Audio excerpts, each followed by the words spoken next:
there. So I'll share a screen. Mark, we're recording, so I'll edit it and pass it out later, and you can kick us off. Hello, everybody. For those of you who don't know me, I'm Mark Holzmer. I'm one of the owners of Slammers. On the phone or on the Zoom, we have Coach Nino Geritano, Tony Giglio, I know Byron Embry's on here, Mike Fiscus, Scott Bauer is going to be on as well.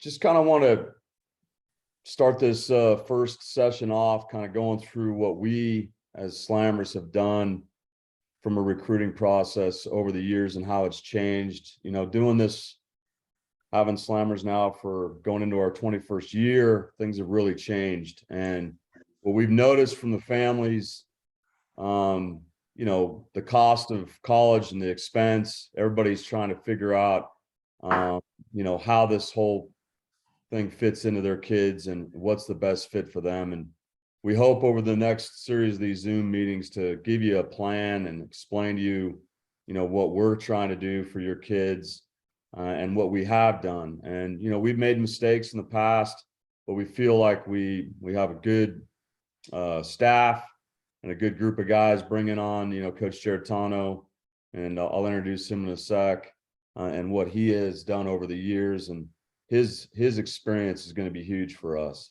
But let me kind of start at the beginning. For us, you know, we have realized that in the state of Colorado, there's two, you know, Division I schools to start off. There's Air Force and there's UNC. So a lot of people, you know, initially start off, they're all looking at Division I. What we would like for you guys to really focus on is do not put all your eggs in the Division I basket. There's plenty of good programs and good schools out there. A vast majority of our players do not play at the Division I level. So do not just focus solely on that. And with that being said, we have to travel. So we travel out of state in the summer and fall. We go to tournaments, you know, on both sides of the country. A lot of our families would like to go West Coast. We try to get to Arizona. California doesn't have the amount of tournaments that I would say the East Coast or South does. So we end up going to Georgia and Florida, Texas quite a bit. We've tried to focus the last few years on the Midwest, going out to Indiana, Cincinnati. So trying to get the kids out to high-level tournaments where we know there's going to be coaches, so that they can get out there and they can showcase their abilities. So that's really one of the first things we'll do. We try and put together teams and travel to showcase the kids. The next step is trying to get the kids to camps. And in the past, when I first started doing this, I did not realize how important the camps were. My son was actually recruited from a camp himself. So the camps are really important. If you can go to a camp from a school that you have interest in and the school itself has expressed interest in you, camps are super important because you can get out, get to see the campus, the coaches get to see you on a little bit more one-on-one basis, and you can get a really good feel of, you know, what this program's all about. On the flip side, the coaches get to see you in a much better setting than just showing up to a game and getting to see maybe one or two ABs. And like I said, I'll have Nino expand on that a little bit more, but from a recruiting standpoint, it's really tough a lot of times for the coaches that they go to some of these tournaments and they're bouncing around. They're trying to see as many players as they can. They might only see your son, you know, 2 or 3 times hitting. They might only get to see your son pitch 1 time. So hopefully, you know, in that event. Now, if they see something, then they'll try and get to see him again. But you get to go to a camp, they really get to see a much more a closer look at the player. They get to see his personality, and vice versa. You get to see the coach in his setting. So I think camps are a really big deal. Be smart about what camps you go to. You know, everybody wants to go. I had a team years ago. I sent everybody to the Stanford camp. You know, Stanford camp is great. There's a lot of players there, and they have a lot of other coaches from other schools that go there. But just because you go to the Stanford camp that does not mean you're going to get recruited from to go to Stanford. So pick your camps and be smart about it, if that makes sense. You can spend a lot of money to go all over, but I would really be smart about that. Camps are huge. Showcases, once again, showcases, some of them, I know a lot of people get invites to baseball factories. I have had people over the years, everybody gets invited to the baseball factory. I would just be careful with some of those, to do your research, ask other families, ask other people, hey, did you go to this event? Did you, go to this camp? Did you do this? And see their feedback and see if they've gone to it. Some of the showcases are great and some of them aren't great, if that makes sense. PBR, I think in the state is trying to do a good job. They try and hold a lot of different showcases in the state. And you guys can go there, you can get your metrics and you can get videos and you can use that to send out to coaches. Perfect Game does a good job. Generally, Perfect Game showcases are a little more expensive. So you got to be careful, where you're spending your money. And if you're going to go out, a lot of the Perfect Game, showcases are, anywhere in the range of $500 to $650. So they're expensive. Pick where you're going, what part of the country you're going to go to. If they usually have one here that you can go to that we try and support. But those are the ones that you got to kind of, really think about, hey, what am I doing? What's the best bang for my buck? From that standpoint, when you get into showcases, one of my favorite showcases, the Head First, it's called the Head First Camp. The Head First are for higher academic kids, and you can go online and take a look at the Head First, and we'll send stuff out about this to everybody. But those are for, like I said, kids, higher academic kids, and all the head coaches are at those showcases, at that particular showcase. They're really well run.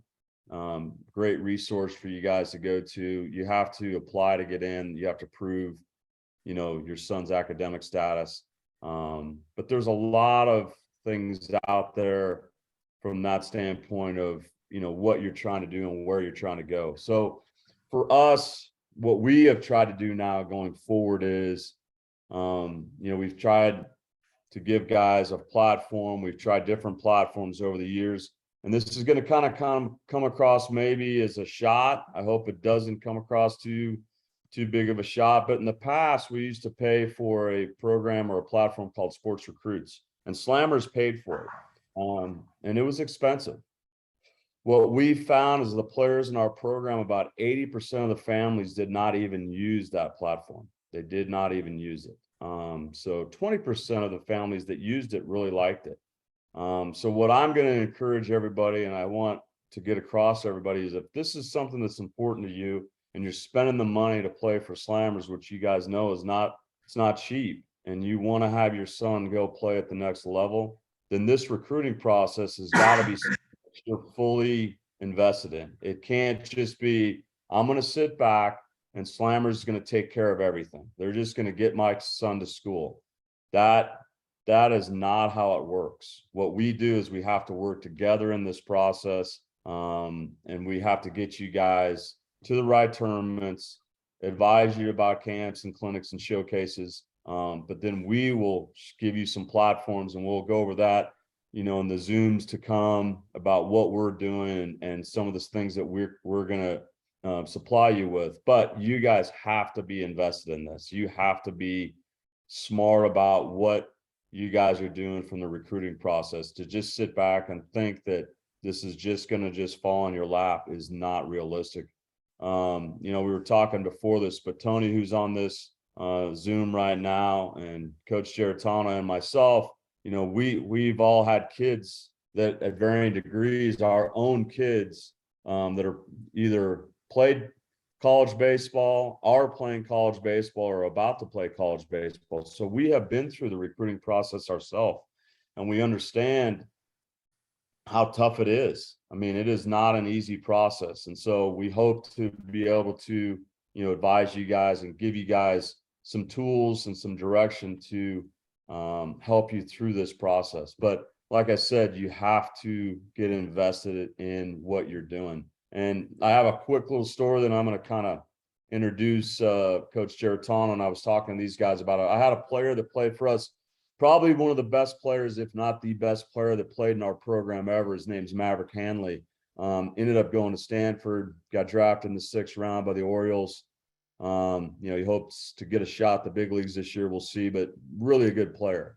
So a kid you would think that, man, he's got it all, figured out, and then there's no issues. That wasn't necessarily the case. It was not as easy as you would think, but his dad, from being invested, what he did is he created a video. So a YouTube video that showcased Maverick's catching and hitting, and it was about a minute and a half long. Well, what he did is he made 30 copies of the exact video, and he sent it out. For instance, the one link to Stanford, the next link to Vanderbilt, the next link to Louisville, whoever he sent it out, and he sent that link only to that individual school.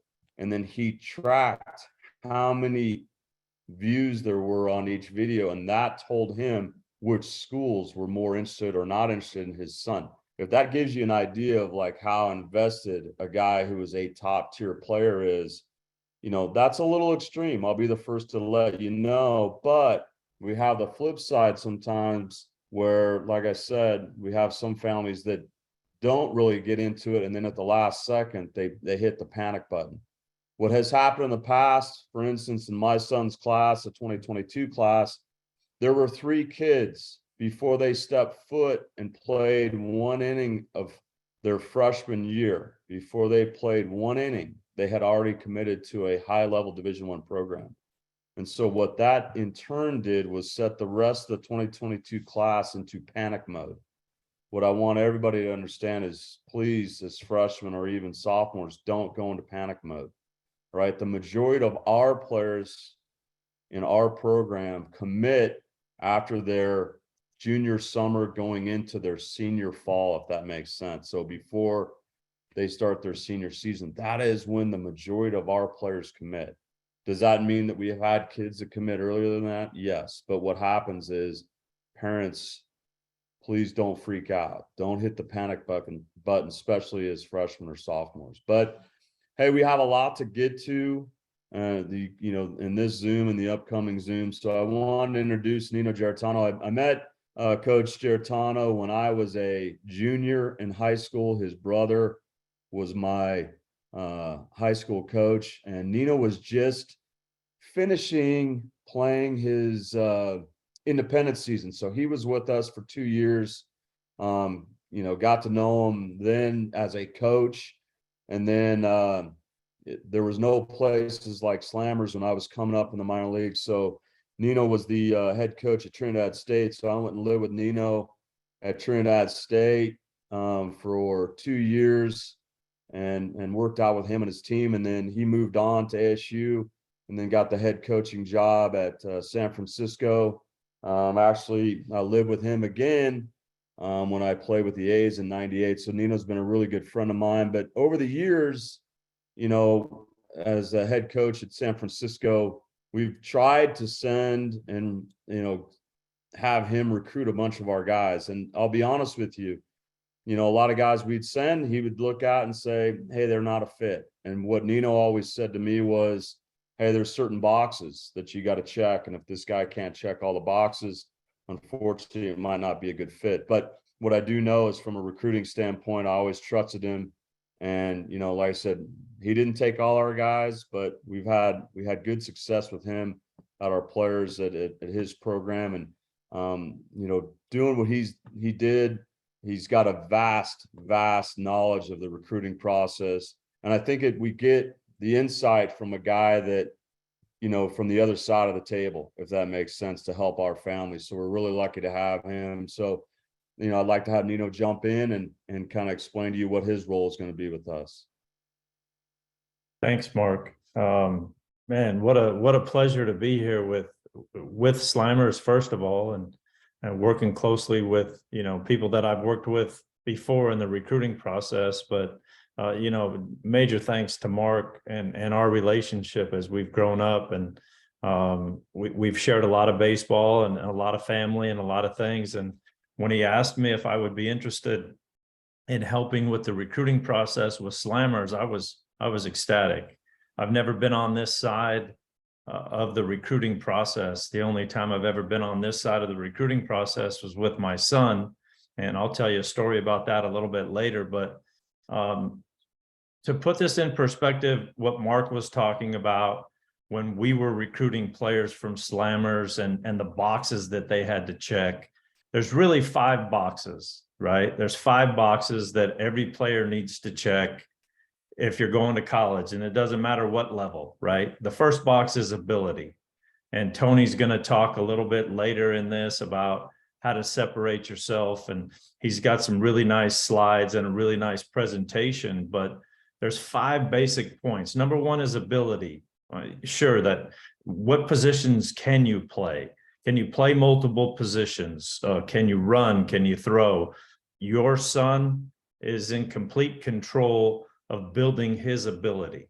So that's box number 1. Where does that ability lie? The second piece is academics. He's in total control of the academic piece, right? Where do you sit academically? Is there academic scholarship money for you? Can you get into the schools that you're looking at? Is it a good fit academically? So that's box number 2. When you get to box 3, it's about character, right? And all the coaches that are on here, that's the number 1 question I asked every coach when I was recruiting kids. What's the character like? And character means a lot of different things. And we as parents, we're always like, hey, we've raised good kids. We know the pluses and minuses of that. And we as coaches, we know the pluses and minuses of their character. But when we talk about character, it's like, are you a good teammate? Do you have good work ethic? Can you work within a group? Can you play any position unselfishly that the coach asks you? Can you play any role at that school unselfishly?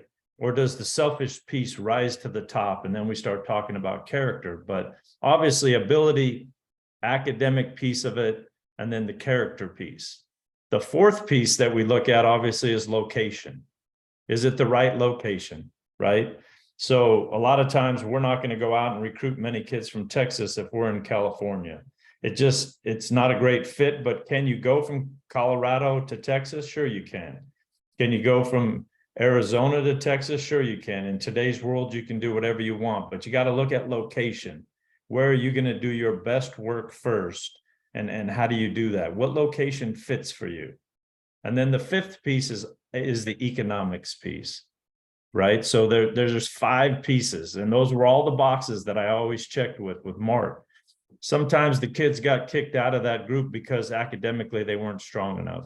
And Tony has a wonderful slide to talk about scholarship money and how that pertains to, we all think there's full scholarships, and he'll show you a nice slide about how do you break down the scholarship money. Some of it is baseball money, some of it is academic money, some of it is government money, some of it is private scholarship money. And so when we talk about the economic piece, there's so many different things that go into the economics. So you really look at those 5 pieces. Those are the 5 pieces that coaches are going to look at when they come in to recruit your son, right? What is his ability? What are the academics? What's the character? Does the location fit? And economically, can we make this fit in the end? And then on the flip side of that, there's 5 pieces on the other side that we want to go to, right? And Mark touched on it. You go to camps, you go to showcases, we take you all around. You guys are in control of it. But what I did as a coach, 5 main principles for me as a coach. Number 1, I gathered lists. I had to build my recruiting list. So for you, the number 1 goal in this meeting is you have to get on the list. There has to be a way that you get on the recruiting list. What does that look like? Well, let's just talk about my experience. There was 800 kids that we recruited per year. So our list was about 800 deep. 500 of those kids were level 3s. So there's level 1, level 2, and level 3.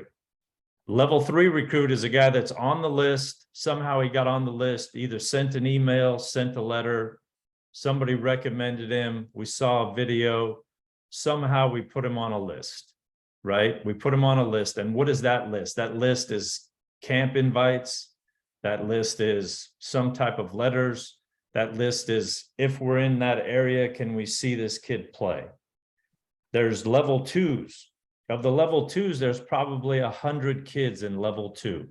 So you're a level 2, that means that you've been highly recommended. We think you have the ability to play at our level. Now we need to figure out all the pieces on the other side. Do the academics fit? Do the economics fit? Does the character fit? Does the ability fit? So we have to go and figure that out with 100 kids. And then there's level 1s.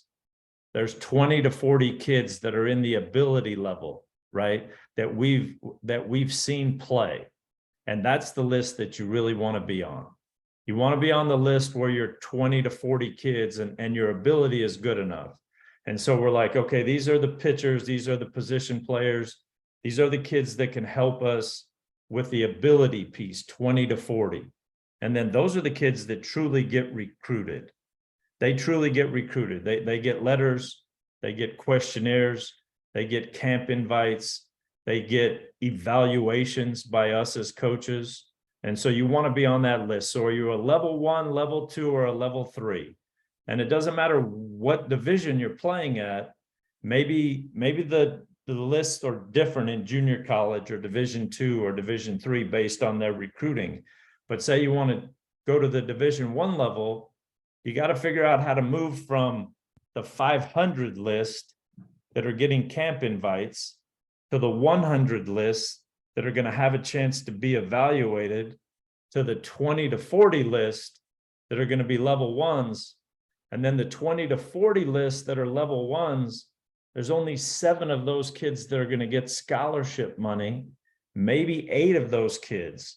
So when you look at that, sometimes for me as a coach, I have 2.5 scholarships to spend that year.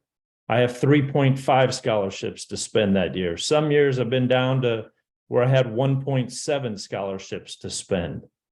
So I'm going to spend 1.7 scholarships in a recruiting class, going to recruit 800 kids, going to try to narrow it down to 7.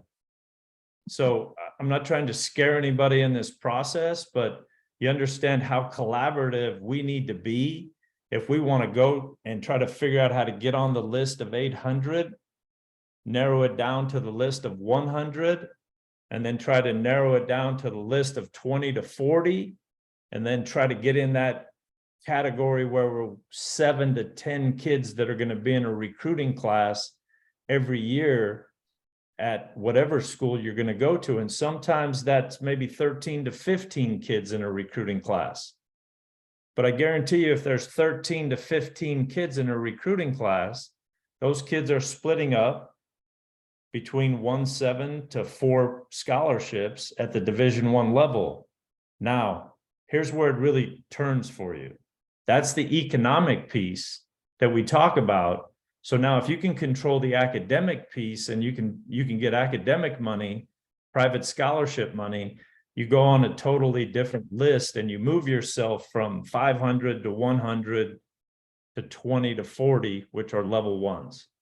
Now of the level 1s, what do we do after we gather the list? Then we send out questionnaires. Number 3, right? We contact and we evaluate.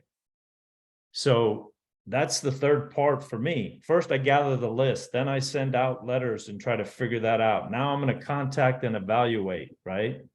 And so that contact and evaluation piece kind of ties into what Mark's talking about camps, showcases, bringing people into the facility. How do I facilitate that for you?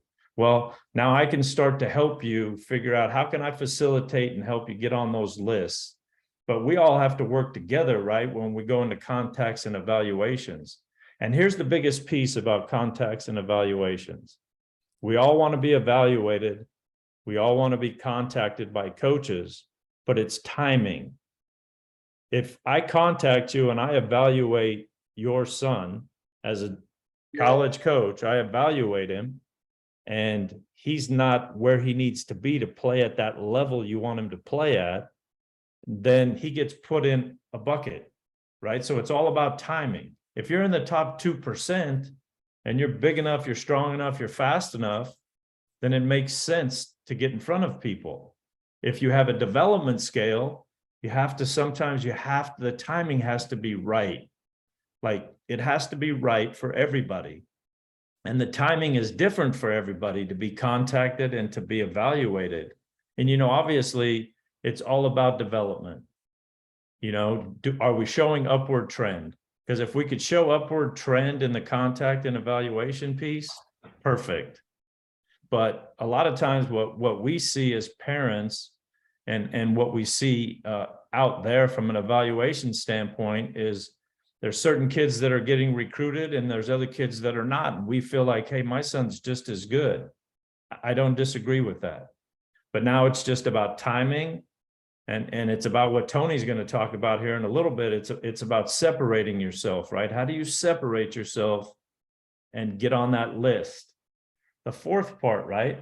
Extend verbal offers. So I build lists. After I build lists, I send letters. After I send letters, I contact and I evaluate. And now I extend official visits, unofficial visits, opportunities to see the school of your choice, right? So I'm extending that. And there's kids every day that are doing that. The last piece is to offer scholarships, right? Or verbal scholarships, right? And so there's really just 5 pieces in that. 5 pieces of what we're looking for and 5 pieces of what's happening.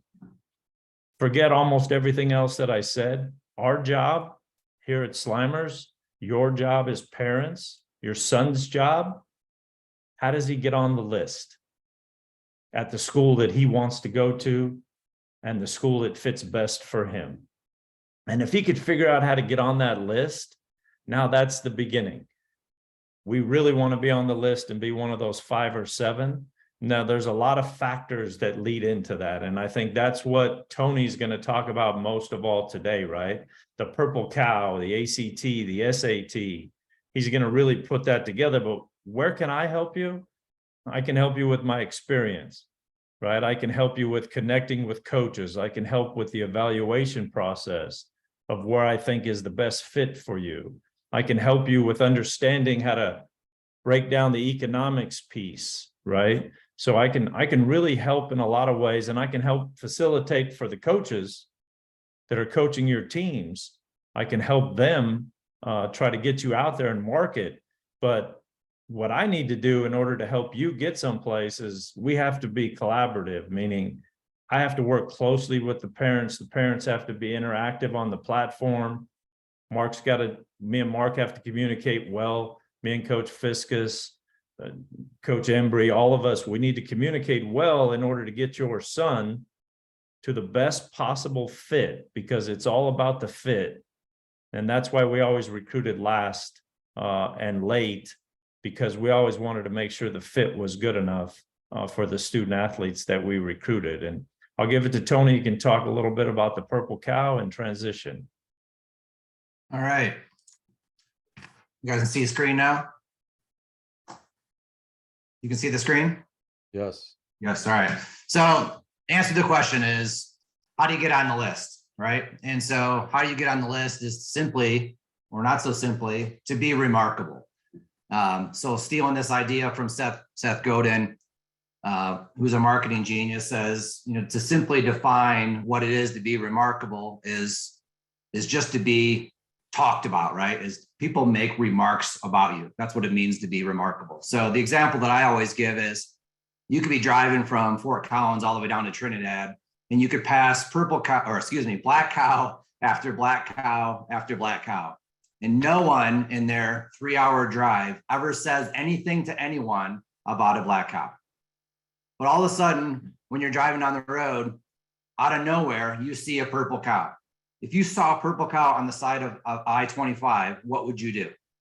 And the answer to that is always, you jam on your brakes everyone would get out of the car. Everyone's pulling out their cell phones. Everyone's taking video. Everyone's taking pictures. It's on social media. It's on Instagram. It's on everything. And everyone's like, holy crap, look at this purple cow, because it's remarkable. It's different. It's willing. You're willing to talk about it, to make comments about it. And the reality of the recruiting, in recruiting, that's really what you're trying to do, is you're trying to separate yourself from everyone else. If you're 5'10", 170 pounds, unless you do some other things really well, you're a black cow. There's a million guys out there like you that's 5'10", 170 pounds. So what is it that I can do as an athlete or as a parent to help my athlete be talked about, be remarked, to get on the list, as Nino keeps saying? So how you can do that is obviously have, also what Nino just talked about, have great grades. Increase your ACT and your SAT score, which is considerable, right? You want to be put into a smaller fishbowl, right? If you want to go play at Florida State, it doesn't matter. They can take anyone. If you want to go play at Dartmouth, you better be super smart, really high grades, really high academics in order to get into a school like that. Increase your foot speed, your exit velocity, all your measurements when it comes to hitting or throwing, and all the things that you can control, right? So those are the things that can help you stand out and to be a little bit more remarkable, be willing to be talked about. So, basically from, you want to talk about this, or you want to talk about this a little bit later? You're on mute. You're on mute. You're good. Nino's on mute. No, I'm good. Okay. Well, I'll go to it a little bit later. Okay. All right. So, some of the things that you can do and start prepping for this right now. I'll tell you an example. I'm working with a 2023, a senior in high school, who's really high academic kid. Just started throwing 90 miles an hour, and I talked to Northwestern the other day, and they said, "Well, what's his ACT?" So I text them, and he says it's a 1240. Like, we need a 1290.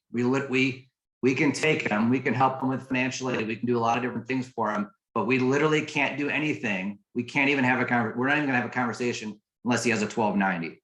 So not something that you should be waiting for. If you're a high academic kid, you should know what those scores are your sophomore year, your junior year, and start, prepping yourself. If you're close to getting over that hump, that 28 ACT level or higher, or that 1290 level or higher, and you're at a 1200 or 1240 or 25 ACT, you could take some classes, you can do some things, you can invest in yourself to put yourself in a smaller fishbowl, so that way when it is time to get recruited, you're more capable of doing it. So these are some of the things that are out there. There's obviously a lot more. My son did the Mindfish program.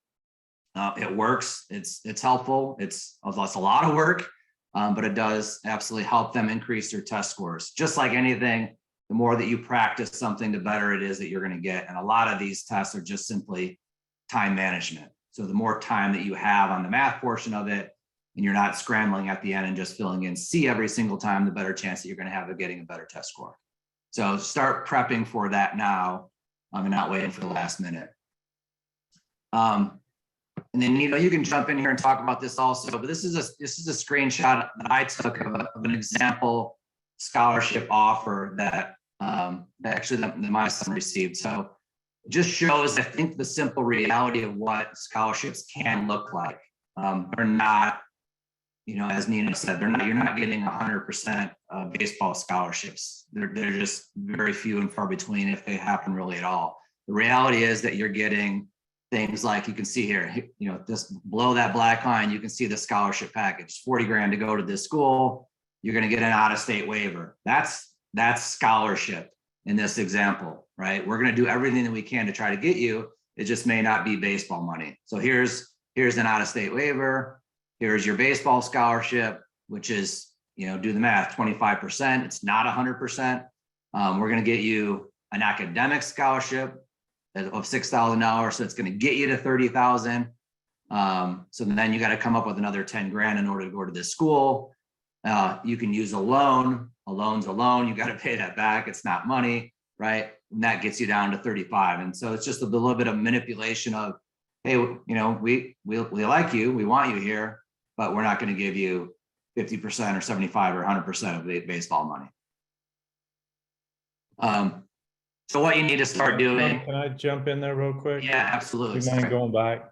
I think, and that this is a good piece for everyone to understand, right? About there's 27 players that are splitting up 11.7 scholarships. When you go to the Division II level, there's still 30 players they're trying to put on their roster. When you go to junior college, there's still 30 players that they're trying to put on their roster. So when you look at this money, that's what it looks like when you're trying to split that money up and build enough depth on your teams.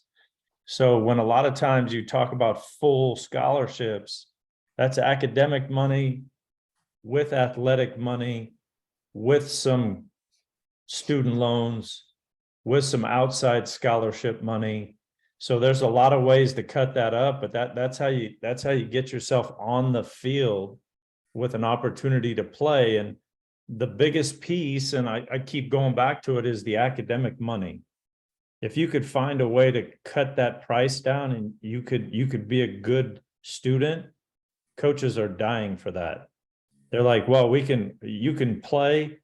There's 100 kids that can play and 7 of them are academic players. They're going to go higher on that list. So I can't push that enough, but the academic piece is every bit as important as your ability. Thanks, Tony. Yeah, absolutely. So, you know, regardless of what level you're at right now, you're a freshman, high school, or sophomore, or junior, or senior, there's always time to start, you know, building your video library and to start recruiting or start marketing yourself to be, again, to be remarkable. And I always say Twitter is for the baseball coaches. That's where the baseball coaches live. That's where baseball lives, is in the Twitter world. They don't live in Instagram or Snapchat or Facebook. Those things are great. You know, if you want to do those, we encourage you to do it, but just understand what each social media platform is for, right? Facebook for your family. You know, grandma wants to see you play, wants to see you hit a home run in high school. Awesome. But where the athlete should be living and posting, if they want to get recruited, if they want to be seen, if they want to get on that list, is on Twitter. So building your Twitter platform is important, and starting to build your video library is also super important. So, you know, going in there and making sure that your name's in there correctly, your graduation year's in there correctly, the fact that you're still uncommitted, the positions you play, your height, your weight, your ACT or SAT scores, if you have those, your GPA should be in there. All the things that are going to separate you from everyone else, so that way you're not just this standard run-of-the-mill 5'10", 170 pounder that does, you know, everything that everyone else does. How are you different? How are you more like a purple cow as opposed to a black cow? So this is kind of a good screenshot of what you need to do on your platform.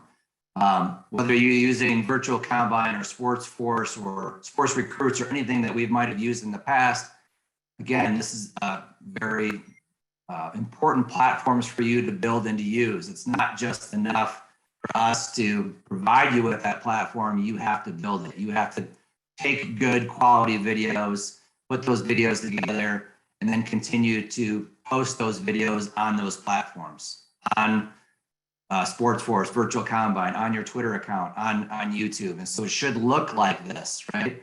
It should look like, you know, consistency. And, you know, Nino talked about it of, are you getting better? Or, you know, or are you staying the same? So they can go back and look at you as a freshman and then as a sophomore and then as a junior and go, yes, you know, he's getting better every single year that goes by. He's getting bigger, he's getting faster, he's getting stronger, more doubles, more home runs, more gap to gap, more velocity, whatever it is, to show that you're putting the work in, that you're vested in yourself, and that you're, you know, you're on the path to make an impact at the college level. Tony, can I touch on this real quick? Yeah, go ahead. For one sec. The thing that I think is important from my perspective of the YouTube, of the Twitter. So obviously I had a coaching staff of, you know, 5 extra coaches that were looking at video and watching these. And they would only bring me a certain number of videos every day in my office and say, hey, coach, I ran across this video. What do you think? And so for me, I think timing is of the essence. Make sure this is quality, because I'll see videos of kids and I'll see them move. And in the first 10 seconds, I'll be like, can't play, can play. Oh, that's interesting. And so I think it's really important. Number one, I know you want to get the videos out there and show them, but those videos need to be very relevant to the level that you want to try to play. So when Maverick Hanley was sending out these videos, and Stanford looked at the video 11 times, they're looking at that video 11 times because they're trying to figure out where does he fit in, and what do we want to do with him.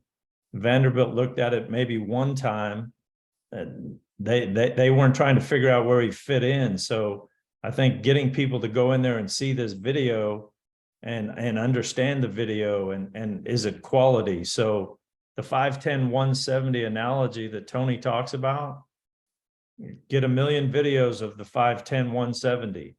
But now if you're 5'10", 170, find a way to show something that you can do to help that team be successful in the video, and then you got a chance. Thanks, Tony. Hey, let me jump in on something as well, just from a social media and the YouTube. So social media, and for the moms on this that are listening, I apologize. All right, just so you know. But we had a player in our program. He was a Division I player, good player. And this is not, I can't make this story up. So this is a real story. I got a call from a coach that I know, and he asked me, hey, tell me about this kid. And I said, hey, good player. I started going over him as a player, and he goes, I need to know about him as a kid. Is he a good kid? He actually played for my partner, Clint Savares, at the time. And I said, I know him from being in the facility, but I don't know him, from being around him from a playing standpoint. So I'll check with Clint, but what's going on? And he said, well, I'm on his Twitter right now. So I'm looking at his Twitter, and his Twitter says tits, clits, and base hits. Oh, Jesus. So needless to say, this coach was not and did not recruit that player. I called Clint and I said, hey, man, you got to get this guy and get on his phone right now. He needs to take that down.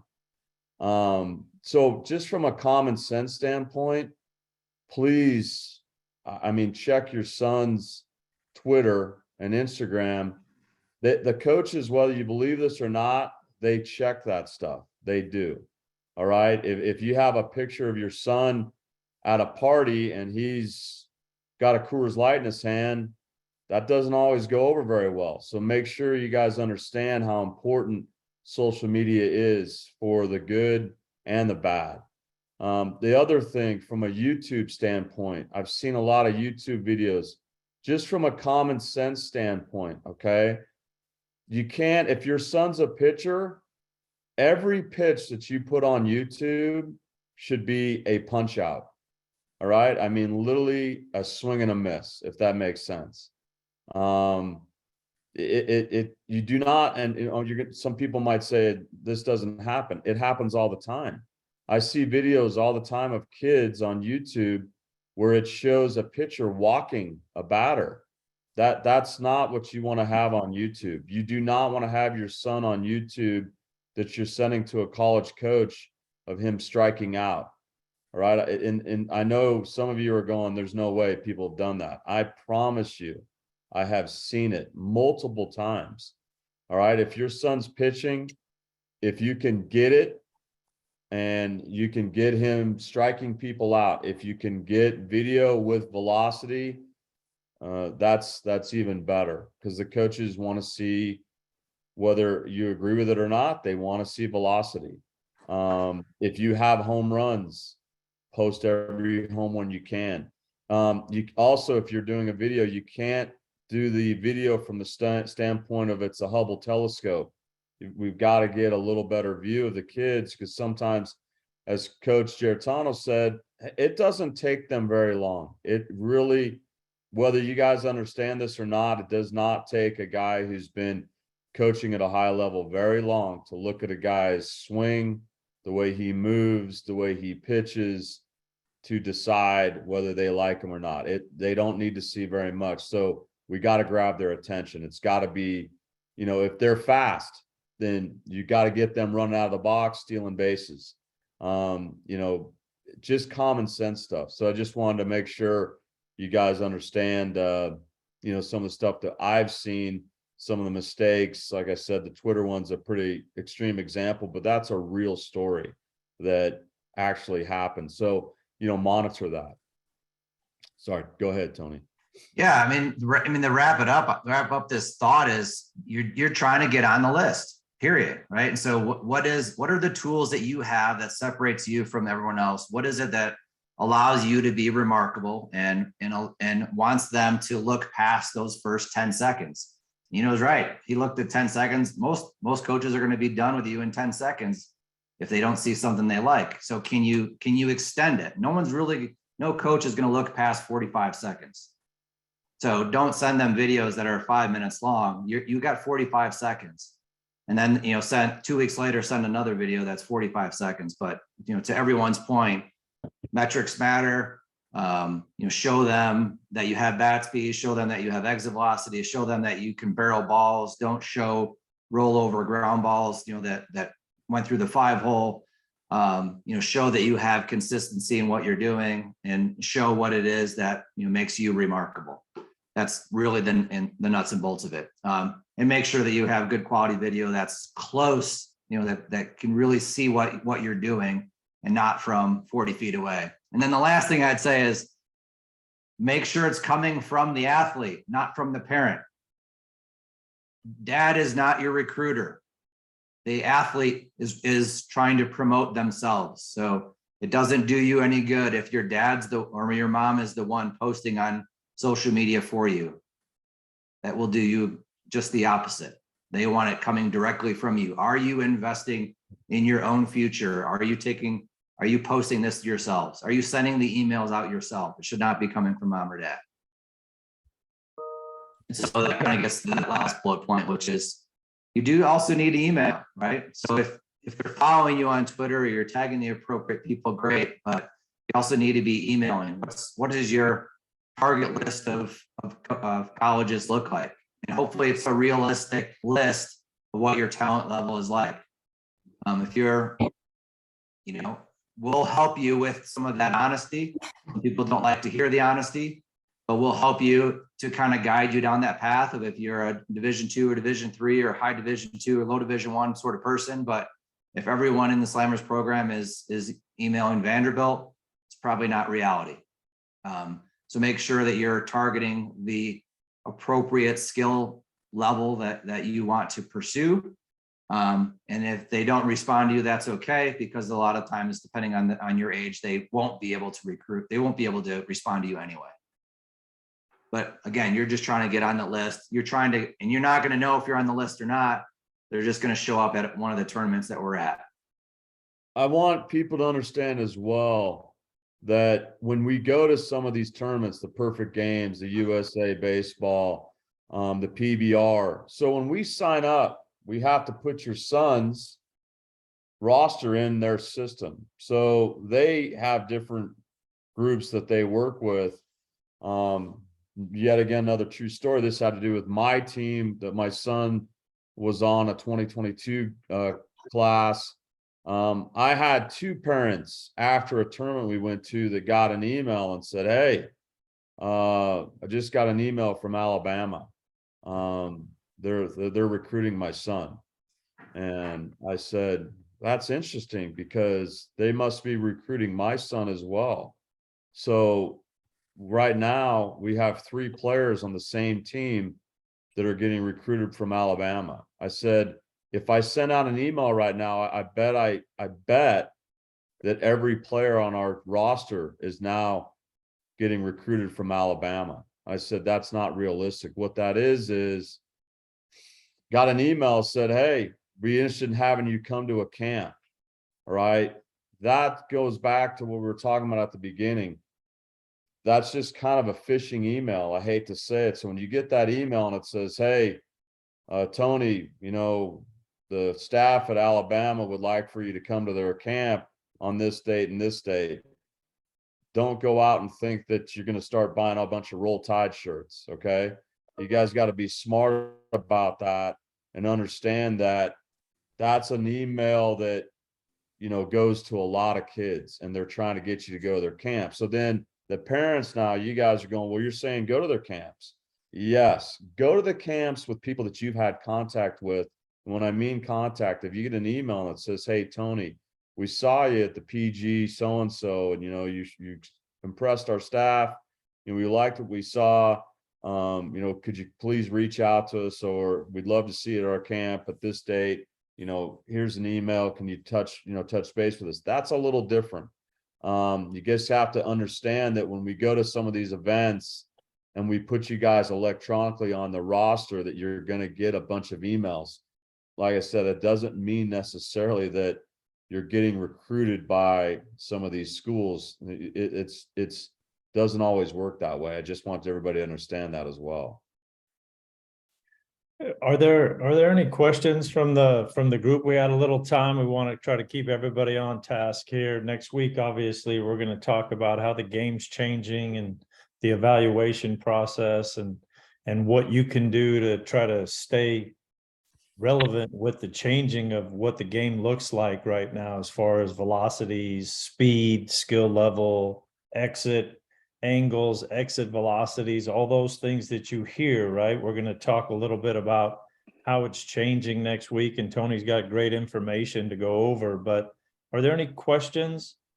Maybe we got time for 2 or 3 questions to answer those. And if you have questions and you want to email those questions to Slammers, you can do that. We're going to put together some videos, answers of all the questions that come up from everyone, so that everyone has an opportunity to hear those answers to any of the questions about the recruiting process. Please don't be overwhelmed about this. There's a place for everybody. Stay persistent. If your son really loves the game and wants to play at whatever level he can play at, there's a place for them to play. So I guess we'll open it up to questions from anyone at this point. Yeah, Coach, hi, my name's Brian England. Brooker England is my son. He's going to play for y'all this summer. First, thanks so much for having this. Very, very informative and taking a ton of notes. Those 2 platforms that you mentioned, how important is it to have a presence on those as opposed to potentially standing up a kid's own site where you might link out to YouTube and have all the same content? Tony, you want to touch on that? So just so you know, Tony just texted me, power went out at his house. So okay, great. He's there. So go ahead, Mark. So we are going to send out information, and I'll kind of go a little long with this, but you know, I think I said at the very beginning, we used to do sports recruits. We've done field level. We've tried a bunch of different things. We are going to, you know, introduce Sports Force in the next upcoming Zoom, so you guys understand what that is going to be. We have virtual combine right now, but I think we're going to transition more to Sports Force moving forward. So is it important to be on those platforms? I mean, is it life or death? It is not, but it gives you a resource, a tool that will help your son. And there's information on there that maybe, you know, you're not hearing from us or you haven't heard before. We've been pretty impressed with from what we've seen on Sports Force. Like I said, we're going to send out some information here shortly to, you know, get you guys up to speed on Sports Force. Mike Fiskus, who is also one of our recruiting coordinators, he has a site that we will send out. It's going to be in the next Zoom when we talk about more of the analytics. It's a group based here in Colorado. It's Eagle Claw Analytics. And what they do is they just take data, and they take the data from all the kids that are currently playing, their height, their weight, their exit velo, their velocity, and they have that on site, and you basically, it also has your GPA, test scores, stuff like that. And it basically tells you where your son's currently at, where you would fit in the current spectrum of Division 3, 2, 1, junior college, whatever. And it gives you a realistic spot to where your son currently is at. I think part of this whole thing is being realistic about this whole process, that, yeah, I want my son to go to Stanford, but he might not be a Stanford player. Well, he still wants to play in college, and where can we send him? So long story short, do you have to be on those platforms? You do not. Do they help? I think they do. You know, and the thing that we've seen and so far we like about Sports Force is, from a cost standpoint, it's a pretty good option. And like I said, we're going to figure that out, you know, get this information out to you guys in the next upcoming Zoom, so you guys have, you know, more information about that. But I hope that helps. Brian, I think it's really important, no matter what platform you're on. Do they have a place to go to see your grades? Do they have a place to go to see video? Okay. Is there something organized where we can send coaches to view that and see if they could check the boxes for their universities, their schools that meet for you? So I think no matter what platform it is, can we direct everybody to that platform? And are we getting the right information to everyone so that we could help in this process? And I think that's the collaborative piece, right, between the parents, the athlete, and the coaches that are trying to place those athletes. That's a great. Part of what we think too is that each player should have a YouTube page, their own YouTube page that you guys can administer and, you know, update.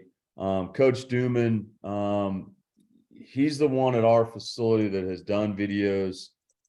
He spends a lot of time on that. He'll help, but I want you to understand that, you know, there's a lot of work that goes into that. So if you guys can learn how that goes, but your own YouTube page is huge. So when you do send out an email, you have a YouTube link on it. You know, when you're texting a coach or you reach out to a coach, they're visual. They need to see it. I mean, everybody in an email or text is going to say that their son's the greatest in the world.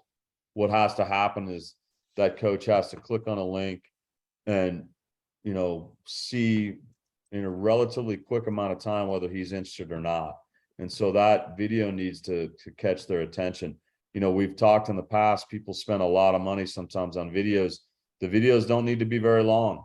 They don't. And, you know, you don't need to have Metallica playing in the background and all, you know, the bells and whistles. You need to have content that gets their attention, that showcases what your son does well.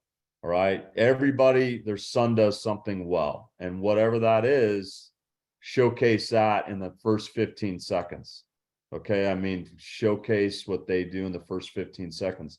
If you're going after Ivy League, I mean, in the very beginning, you probably should hit on grades, because they're going to want to know that. They want to know that right away, and then show them what your son does. I mean, showcase what they do well.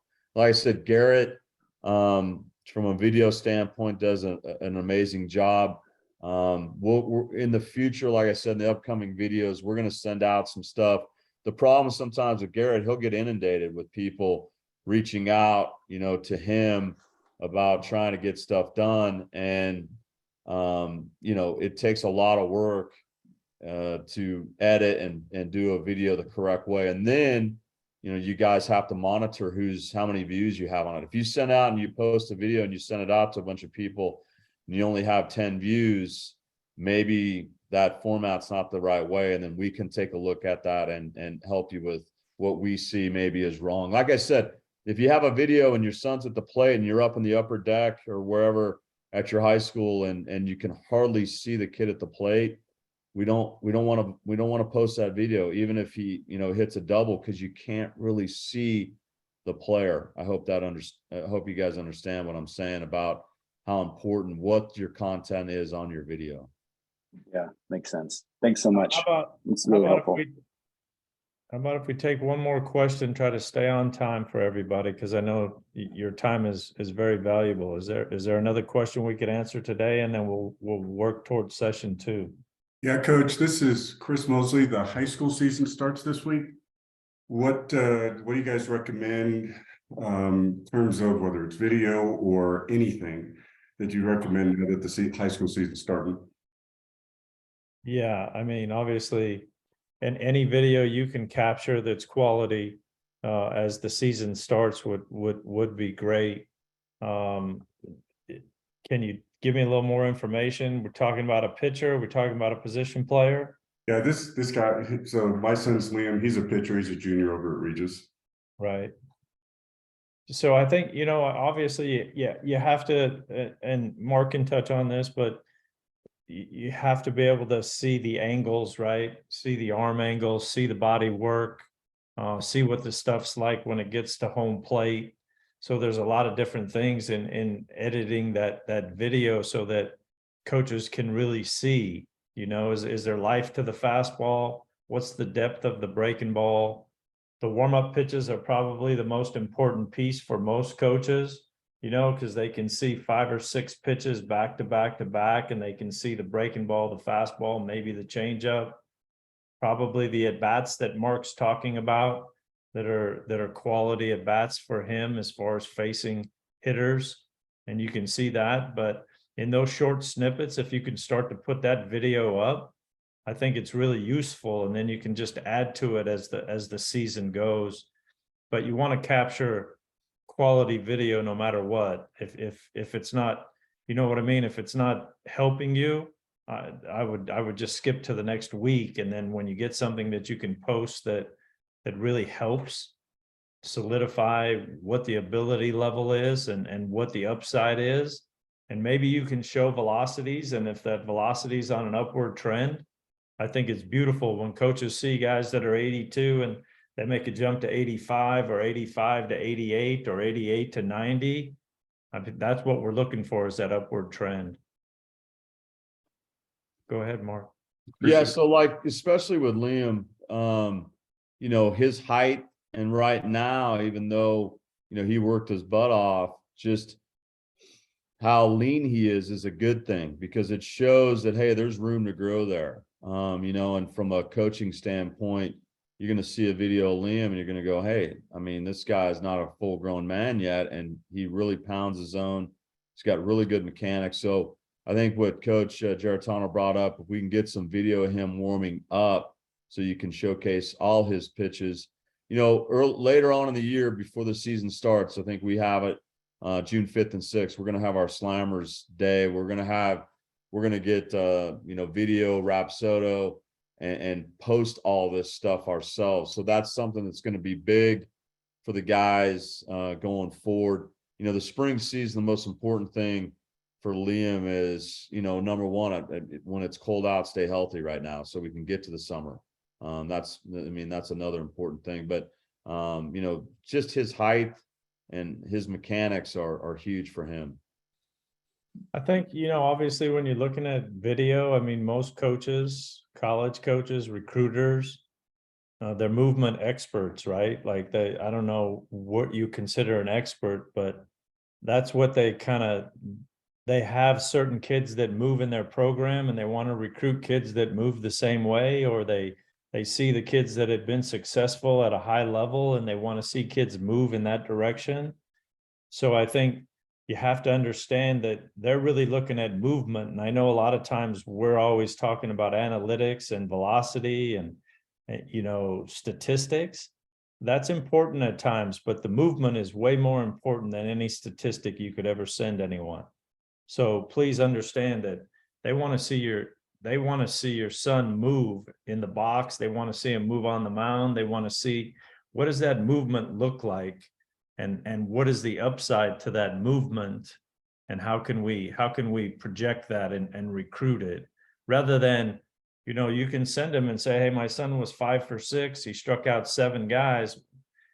I don't know what that really means to them if they can't see the movement next to it. So keep the movement in mind.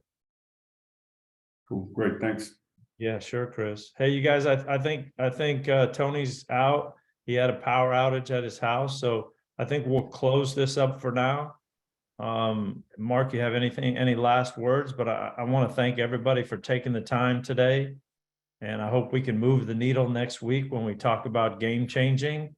When we get through the 4 segments, I think we'll give you a pretty good idea of how we can help with the recruiting process and help get you organized and moving in the right direction and try to find some place that's a good fit for your son. Hey, parents, just so you guys know what we're going to do is we're going to have Nino come out to Colorado and we are going to just pepper him with a bunch of questions, which we'll video. And then we will have those for all of you to view in the future. So we're just going to title them, for instance, you know, whatever question we ask. All these Zoom calls will be videoed as well. We're going to get our other recruiting guys on these calls going forward. Just really want to introduce you guys to Coach Chertano, and you know, kind of give you a plan of what we're doing prior to the summer season coming up. So we have stuff set up and things in place. So I hope this helps, this first one. I hope you guys all enjoyed it. We appreciate, we had like 75 people on for this first one today, which was great. And you know, moving forward, we're looking forward to giving you guys a bunch of information. So thanks a lot, and we look forward to seeing you guys at the next meeting as well. Thanks, everyone. See you guys.